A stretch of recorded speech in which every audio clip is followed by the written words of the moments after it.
Okay, yes. So if a child has fear of unknown, if they have fear of failure, if they have fear of nature, fear of foods, they're picky eaters, if they often react and respond to life with instead of curiosity and excitement, but instead anything new adds drama into their expression, then the mother is absolutely suppressing fear. That mother probably had a disrupted birth that had intervention.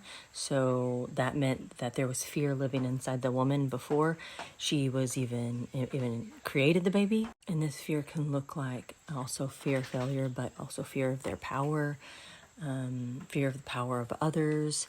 They also take on a lot of belief in the darkness of the world, because even just a demon, if you decide that demons are real, that they are just your perception of your own unmanaged information and projection.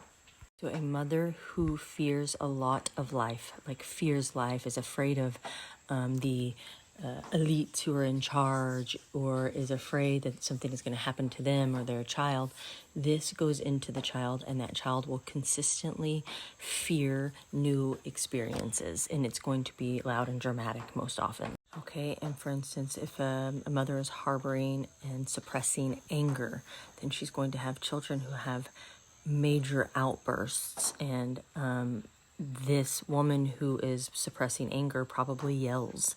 So her children have heard her yell, or when her nut button pops, that's what happens, is she uses a loud voice to try to get what she wants, because she has so much anger suppressed. A person who does not have suppressed anger, they will not raise their voice to be heard or understood, especially by their children. It isn't because of the children, it is because of the suppression of where that person feels misunderstood in other places in life. And so the children will be loud and aggressive towards each other. They will probably hit.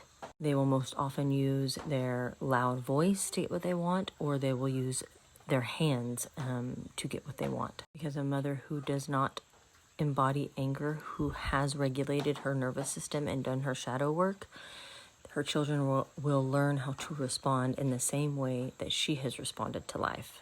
Every single thing our children are doing is a program that we have taught them.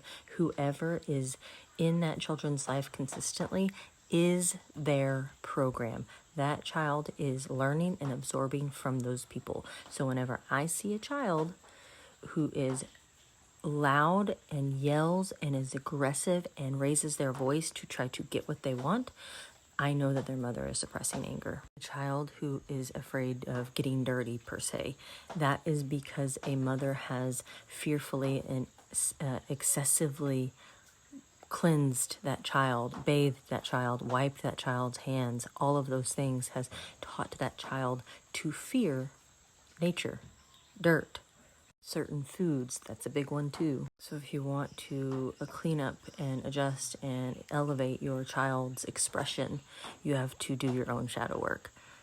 That's just the bottom line. Your child is absolutely expressing what you are suppressing from the mother standpoint. Even if the mother is not in that child's life, that child is still connected to that mother. This is why when you get into situations where you separate the mother and the child, whatever it may be, the amount of work that needs to be done with that child's nervous system to teach them how to regulate themselves is paramount to everything, paramount to any other education whatsoever. If you have adopted a child, your main concern needs to be helping that child learn how to regulate their nervous system. If you decided to adopt a child and you haven't done your own shadow work, trust me, you will have serious issues bonding with that child because you yourself are afraid. Fear rules us until we do deep shadow work, and we learn that the first place we learn to fear the darkness, if you will, was from a very young age because it was programmed into us. Maybe not even by sleeping in the dark or scary stories. It can even be you hid under your child's bed one night to play scare them. That traumatized them in that moment and their nervous system, and forever that stays with them until you teach that child how to process that. Scaring your children is not funny. One person has scared my daughter And it pissed me off so fucking bad. I had to work with her to regulate her walking past the place that it happened. I can imagine if you do it in their bedroom, their safe place. Come on now, you have to be more elevated than that. Raising conscious children cannot look like anything you've ever seen before. You have to do it absolutely, completely different.